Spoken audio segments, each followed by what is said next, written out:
اعوذ باللہ من الشیطان الرجیم، بسم اللہ الرحمن الرحیم۔ قال رب اشرح لی صدری ویسر لی امری واحلل عقدۃ من لسانی یفقہوا قولی۔ گواہی دینے کا طریقہ۔ بھائیوں، یہ ہے حق کی گواہی دینے کی وہ بھاری ذمہ داری جو مجھ پر، آپ پر اور ان سب لوگوں پر آتی ہے جو اپنا ناطہ مسلم امت سے جوڑتے ہیں اور جن کے پاس خدا کی کتاب اور ان کے نبی کریم صلی اللہ علیہ وسلم کی ہدایات پہنچ چکی ہے۔ اس گواہی کے دینے کا طریقہ کیا ہے؟ گواہیاں دو طرح کی ہوتی ہیں، ایک زبان سے گواہی اور دوسری عمل سے گواہی۔ ہم اس میں سب سے پہلے جو ہیں وہ زبان سے گواہی کے اوپر گفتگو کریں گے۔ پہلی گواہی کا طریقہ یہ ہے کہ ہم زبان اور قلم سے دنیا پر اس حق کو واضح کریں جو نبی کریم صلی اللہ علیہ وسلم کے ذریعے سے ہم تک پہنچا ہے۔ سمجھانے اور دل میں اتارنے کے لیے جتنے طریقے ہو سکتے ہیں، جتنی ہدایات ہو سکتی ہیں، ان سب سے کام لے کے نشر و اشاعت کے تمام ممکن ذریعوں کو استعمال کر کے سائنس اور آرٹ نے جتنی چیزیں بھی ایجاد کی ہیں ان سب کو اپنے ہاتھ میں لے کر ہم دنیا کو اس دین کی ہدایتوں سے واقف کرائیں جو دین خدا نے انسان کے لیے بھیجا ہے۔ فکر اور عقیدے میں، اخلاق اور کردار میں، تہذیب اور سماجکتا میں، روزی کمانے اور لین دین میں، قانون اور عدالت کے انتظام میں، سیاست اور حکومت چلانے میں اور انسانوں کے آپسی معاملوں کے سبھی دوسرے پہلوؤں سے اس دین نے اس انسان کی رہنمائی کے لیے جو کچھ پیش کیا ہے اسے ہم خوب کھول کر بیان کریں، دلیلیں اور مثالوں سے اس کا حق ہونا ثابت کریں اور جو کچھ ان کے خلاف ہیں اس پر مناسب تبصرہ کر کے بتائیں کہ اس میں کیا خرابی ہیں۔ ان جوابی گواہی کا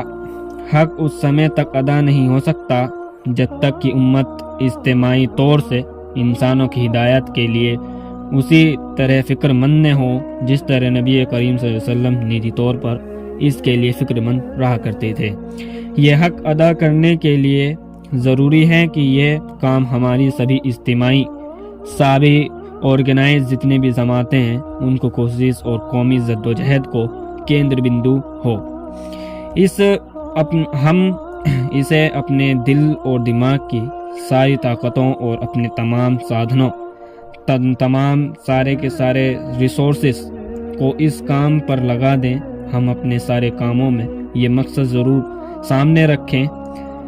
اپنے لکشیہ کو سامنے رکھیں اور اپنے بیچ سے کسی ایسی آواز کے اٹھانے کو کسی حال میں سہن ہی نہ کریں جو حق کے خلاف گواہی دینے والی ہو۔ اب دوسری جو بات آتی ہے، یعنی جو دوسری گواہی ہے وہ ہے عملی گواہی۔ رہی عملی شہادت تو اس کا مطلب یہ ہے کہ ہم اپنی زندگی میں ان اصولوں پر عمل کریں جن کو ہم حق کہتے ہیں۔ صرف ہماری زبان ہی سے ان کے حق ہونے کی بات نہ سنیں بلکہ خود اپنی آنکھوں سے ہماری زندگی میں ان کی خوبی اور برکتوں کو دیکھ لیں۔ وہ ہمارے برتاؤ، ہمارے کیریکٹر، ہمارے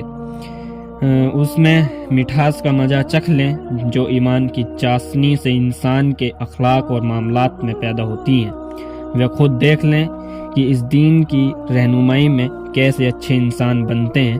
کتنی انصاف پسند سوسائٹی تیار ہوتی ہیں، کتنا بہترین سماج بنتا ہے، کتنی صاف ستھری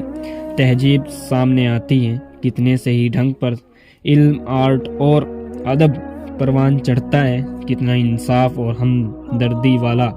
اور جھگڑے سے پاک سماسی تعاون سامنے آتا ہے، اور نجی سماجی زندگی کا ہر پہلو کس طرح سدھر جاتا ہے، سنور جاتا ہے اور بھلائیوں سے معاملہ ہو جاتا ہے۔ اس گواہی کا حق صرف اس طرح ادا ہو سکتا ہے کہ ہم نجی طور سے بھی اور قومی حیثیت سے بھی اپنے دین کے حق ہونے پر سربراہ گواہ بن جائیں، ہمارے لوگوں کا کردار اس کے حق ہونے کا ثبوت بن جائیں، ہمارے گھر ان کی خوشبو سے مہکیں اور ہماری دکانیں اور ہمارے کارخانے اس کی روشنی میں جگمگائیں،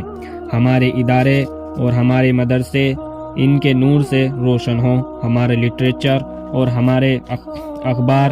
رسالے ان کی خوبیوں کی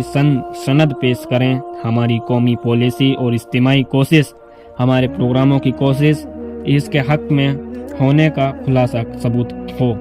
غرض یہ کہ ہم سے جہاں اور جس حیثیت سے بھی کسی شخص یا قوم کا وابستہ پیش آئے، وہ ہمارے نجی اور قومی کیریکٹر میں اس بات کا ثبوت پالیں کہ جن باتوں کو ہم حق کہتے ہیں وہ حقیقت میں حق ہے، اور ان سے حقیقی شکل میں انسانی زندگی میں اچھے سے اچھا سدھار پیدا ہو جاتا ہے۔ حق کی یہ گواہی جب قولی شہادت یعنی منہ سے بولی جانے والی گواہی کے ساتھ مل جائے تب وہ ذمہ داری پوری طرح ادا ہو جاتی ہے جو مسلم امت پر ڈالی گئی ہے۔ تبھی انسان یہ الزام نہ دے سکیں گے کہ ہم تک حق نہیں پہنچا، اور ہم تبھی ہماری امت اس قابل ہو سکتی ہے کہ آخرت کی عدالت میں نبی کریم صلی اللہ علیہ وسلم کے بعد کھڑی ہو کر گواہی دے سکیں کہ جو کچھ پیغمبر محمد صلی اللہ علیہ وسلم نے ہم کو پہنچایا تھا وہ ہم نے لوگوں تک پہنچا دیا، اور اس پر بھی جو لوگ راہ حق پر نہ آئیں وہ اپنی گمراہی کے خود ذمہ دار ہیں۔ صدق اللہ العظیم، وآخر دعوانا الحمدللہ رب العالمین۔